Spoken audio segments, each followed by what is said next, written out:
Hey guys, it's me Santid. Sorry for the not as good mic quality. My Astro A50 mics aren't working right now, so I kind of use my built-in mic for my laptop, but hopefully it won't be too bad. I just wanted to give my thoughts on the whole Tomb Raider Definitive Edition, sort of I guess not really controversy, but news. I haven't played it personally, but from what I've heard is that the games look graphically similar, both run at 1080p. The difference is Tomb Raider runs on the PS4 at 60 frames per second, and on the Xbox One it runs at 30 frames per second most of the time. And the same thing with the PS4 version. Most of the time, it runs at 60. Now they both look the same graphically, and haven't played the Tomb Raider Definitive Edition on either system. I only own a PS4. Um, but I'm not necessarily a full-blown fanboy. What I'm trying to say is that the reason that I know that people say it's not just graphics, but it's not necessarily graphics this difference.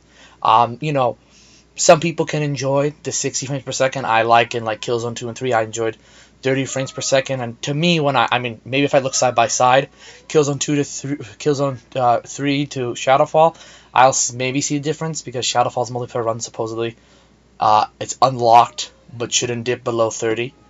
But sometimes it has. But my point is, I preferred sometimes that sort of a cinematic, I guess they said, cinematic, slower look compared to Shadowfall's 60 frames per second.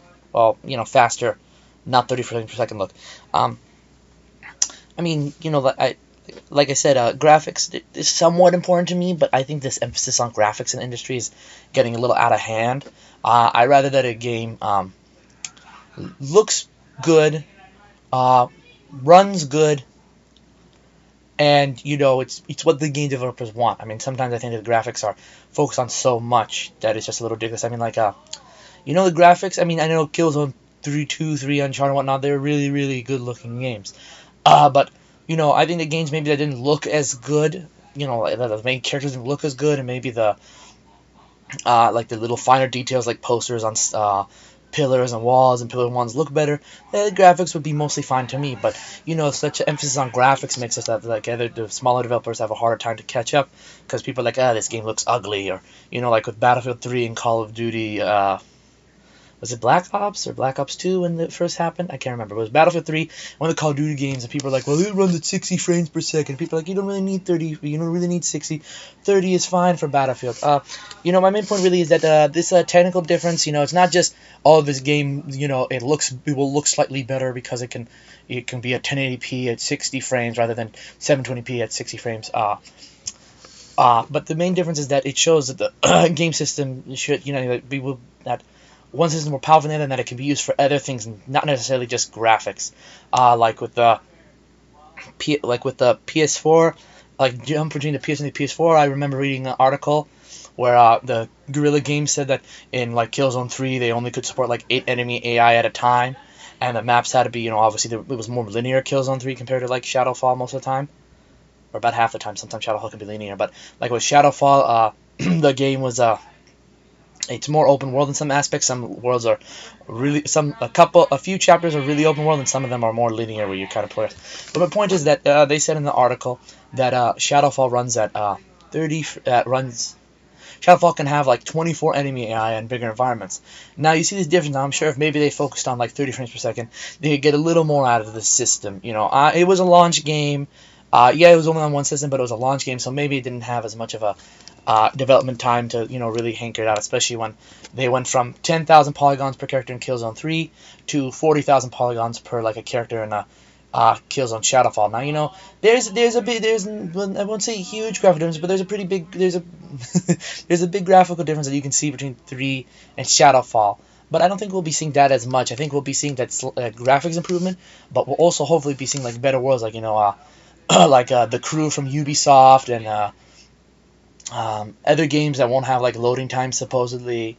Like even Killzone Shadowfall, the story mode doesn't really have any loading times, and even going to the game, even like just loading up the game doesn't really have loading times in it. So that's what I really want more from gaming, is better realized worlds, like with Killzone Shadowfall, from 3 to Shadowfall, 8 enemies versus 24 enemies at a time on the screen. I think that this kind of stuff with the whole frames per second thing, I think that's the main difference we should be focusing on. So, I mean, a lot of people and fanboys will be focusing on the graphics, the graphics and the frame per second part. While I think yeah, it's nice that the games can run better and look better.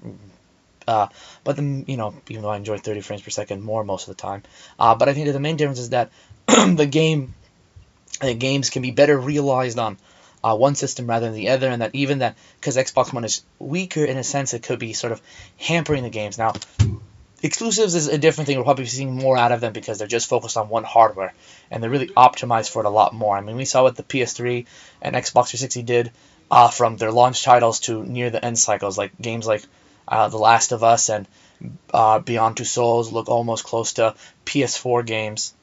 Look close to PS4 games, while games like and on the Xbox 360 don't really play that much, but like games like Gears of War 3 looked really really good. Not as good as Last of Us and the Beyond Two Souls, but they looked it looked like a really good game.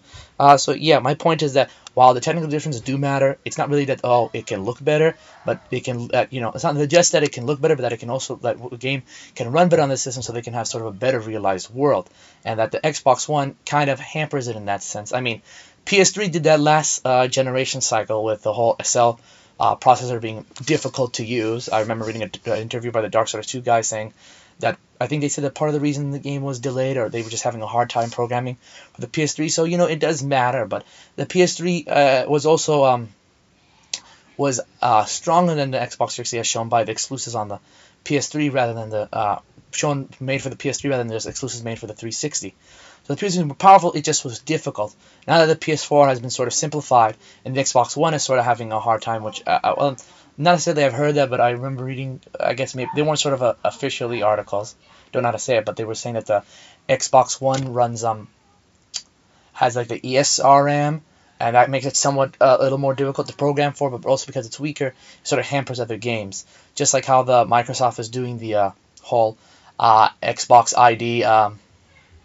The Xbox indie program where they have to release a game at the same time, and I heard that some indie developers are trying to go to Sony to make an exclusive deal, so they don't have to focus all of their time on making a game for the PS4 and the Xbox One at the same time when they probably have PS4 work done, because PS4's had Sony's had this sort of indie program out a little longer than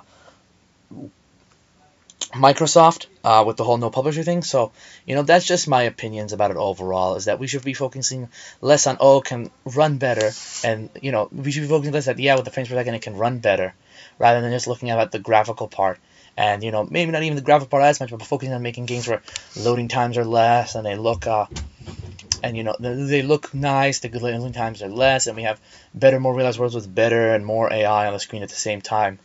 So that's just it. I hope you enjoyed my I don't know how long this rant is, but I hope you enjoyed it. And if you want to have a conversation about it in the comments, I'm fine to do that. And I'm gonna try to be doing. I don't know why my mic thingy just decided to stop recording for a bit. So what I was saying is that I'm trying to do sort of more of these opinionated pieces / rants, as everybody says I go on, which I guess I did, and I'm even rambling and ranting now. But anyways, so like I said, I'll try to do more of these, and I'll try to post like a nightly sort of update about all the gaming news from different sites I'll look at, so I can get a variety of news. But yeah, it's been confirmed about the Tomb Raider thing, and I'll post a link about that, and I'll try to find the links about the Guerrilla Games and the 8A enemy AI and all that stuff I said. So I hope you enjoy. Like I said, I don't if you want to continue this in the comments section, I'm